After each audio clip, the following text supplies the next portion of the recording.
नमस्ते प्रणाम। तो का हालो भाई लोग, सभी भोजपुरी श्रोता के गोड़ छू के गोड़ लागत नहीं।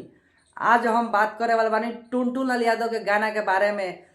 टुनटुन लाल यादव रंगदारी सॉन्ग लेके आवत रहलन, बहुत ही जबरदस्त एगो गाना लेके आइल बड़न टुनटुन यादव ऑफिशियल पर, जौन एल्बम के नाम बा 350 के गोली। 350 के गोली में निपट जाई। तो रउआ सबसे बता देता नहीं, टुनटुन लाल यादव के रंगदारी सॉन्ग बहुत ही जबरदस्त आवेला भाई लोग। तो रउआ सब भी टुनटुन लाल यादव के फैन बानी तो हमारा वीडियो के एगो लाइक करी और प्यारा सा कमेंट करी, और हमारे चैनल पर नया बनी तो चैनल के सब्सक्राइब करी। तो भाई लोग अगर ये गाना नहीं मिलो 350 के गोली, तो हमारा यूट्यूब के डिस्क्रिप्शन में ये गाना के लिंक बा, वहाँ से भी जाके सुन सकता नहीं।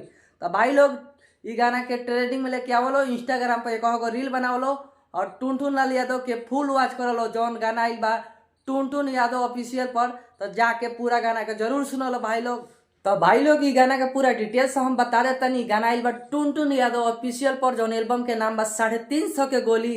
और ये गाना के गैले बड़न टुनटुन लाल यादव जी, और राइटर सुनील सागर जी गाना के लिखले बानी। और म्यूजिक डायरेक्टर के बात करी तो आर्या शर्मा जी बानी, और ये में काम कैले बाड़ी प्रभा राज। तो भाई लोग हम जाते जाते हम अपन परिचय बता दी। हम शायर में नारायण निराला, आप सबके छोट भाई। तो भाई लोग ऐसा ही हम नया नया गाना के अपडेट लेके आवत रहनी और तोहरा लोगों से बतावत रहनी। तो भाई लोग अपना छोट भाई के भी फुल सपोर्ट कर लो। तो हम फिर मिलेम नेक्स्ट वीडियो में, तब तक के लिए बाय दोस्तों।